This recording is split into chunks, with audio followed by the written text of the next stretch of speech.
साथियों, आज लोग ईवीएम पर सवाल खड़ा कर रहे हैं, लेकिन जिस दिन ये ईवीएम आया था उस दिन ईवीएम का विरोध नहीं किया गया था।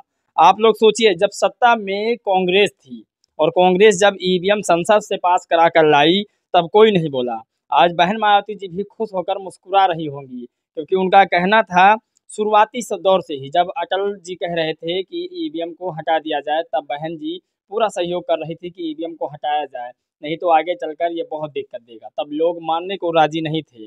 आज वो तमाम खबरें हैं जो आपको बताऊंगा, आदिवासी को लेकर के बड़ा खबर है, क्योंकि आपको पता होगा कि आदिवासियों के बड़े नेता हेमंत सोरेन को पुलिस ने गिरफ्तार कर लिया है। आप सोचिए, वो तमाम खबरें लगातार जो वायरल है, आप कल्पना नहीं कर सकते एक पत्रकार के हस्बैंड को किस तरह से पुलिस वालों ने जबरन उठाकर ले गए हैं। ये काफ़ी निंदनीय बात है। तमाम वो खबर है जो लगातार आज वायरल हो रही है, वो सारी खबरें आज बताऊंगा। वावन मेश्राम जी को लेकर के एक बड़ी खबर है। दिल्ली में जो बड़ा प्रोटेस्ट हुआ है उसको वावन मेश्राम जी ने पूरा पूरा सहयोग किया है, उनकी टीम पूरी पहुंची है। तमाम वो खबरें हैं। और एक हीना गौतम जी हैं जिन्होंने ट्वीट किया है, उस ट्वीट को मुझे पढ़कर कुछ अजब सा लगा, इसलिए मैंने उनके ट्वीट को ले लिया, आप लोगों को बताने की कोशिश की बहन जी के बारे में वो खबर है। चलिए आज की खबर हम शुरू करते हैं और एक एक खबर पर नज़र डालते हैं। नमस्कार दोस्तों, मैं हूं पराग और आप देख रहे थे CPSB व्लॉग। आज की वो तमाम खबरें जो लगातार वायरल हो रही है, उन सभी खबरों के बारे में बातचीत करेंगे।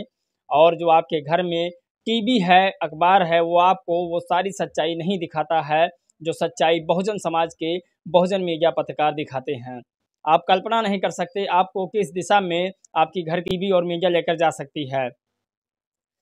तमाम वो खबरें आज वायरल है।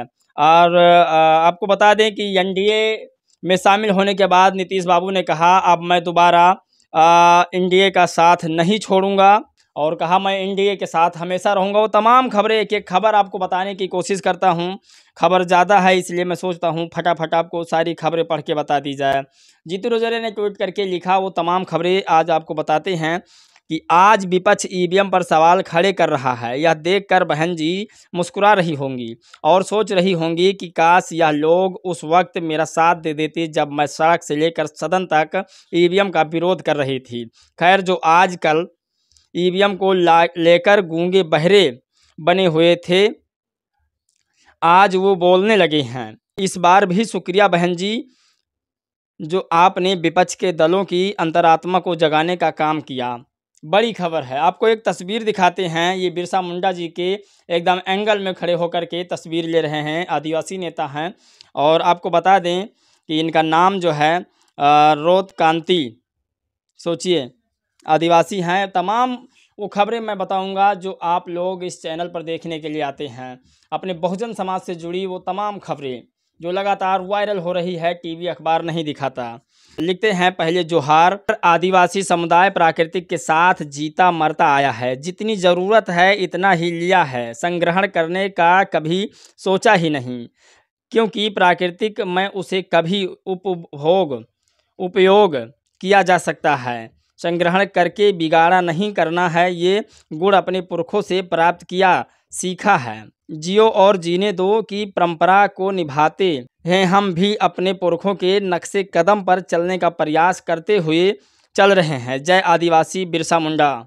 सोचिए, ये बड़ी खबर है। और आदिवासियों ने कहा जियो और जीने दो, मैं अपने पुरखों पर और अपने पुरखों के बताए हुए रास्ते पर चलता हूँ। तमाम वो खबरें हैं। और एक पत्रकार के हस्बैंड को जिस तरह से पुलिस वालों ने, एक प्रोटेस्ट चल रहा था रेलवे का, उस रेलवे के प्रोटेस्ट में पत्रकार के हस्बैंड को भी उठा करके डाल दिया गया। सोचिए, वो तमाम खबरें आपको हम बताने की कोशिश करते हैं। पटना में लगातार रेलवे की बहाली में सीटों की संख्या बढ़ाने के लिए आंदोलन हो रहा है। छात्रों को तो बर्बरतापूर्वक तरीके से पीटा ही गया था, अब रिपोर्टर को भी पीटा जा रहा है। यही रिपोर्टर कल तक बिहार में जंगल राज है कहती थी, आज भाजपा राज राम राज में रो रही है, बिलिख रही है। सोचिए, ये आप कल्पना नहीं कर सकते।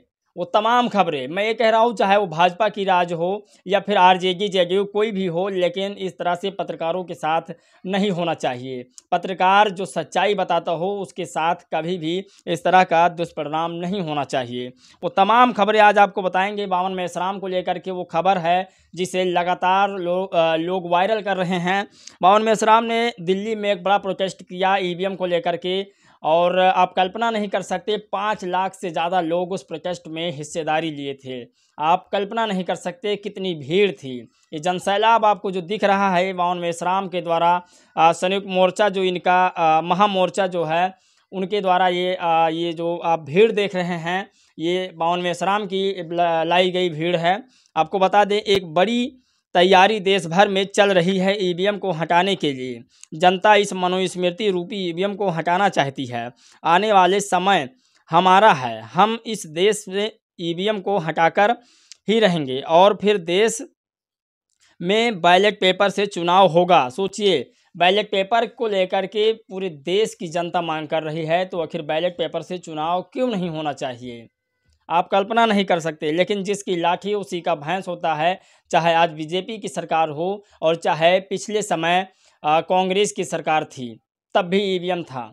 तो ये एक सत्ता का मोह है। जब तक सत्ता में लोग रहेंगे ईवीएम नहीं हटाने देंगे। प्रयास जारी है। अगर हमारा प्रयास जारी रहेगा तो ईवीएम तो क्या सरकार भी झुक सकती है।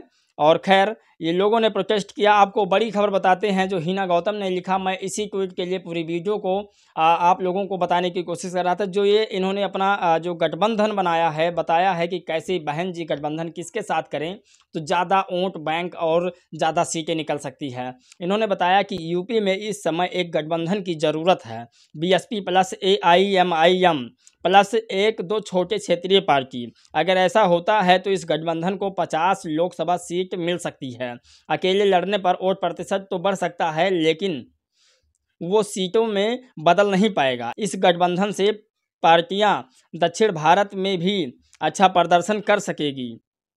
सोचिए, मुसलमान और जब दलित मिल करके एक संगठन बनाएंगे और एक जगह वोट होगा तो बसपा का AIMIM का भी वोट प्रतिशत बढ़ेगा, क्योंकि गठबंधन से वोट प्रतिशत बढ़ेगा। ये 100% तय बात है। और वहीं पर आपको बताते हैं कि आखिर नीतीश बाबू ने एक बड़ा बयान फिर से दिया है।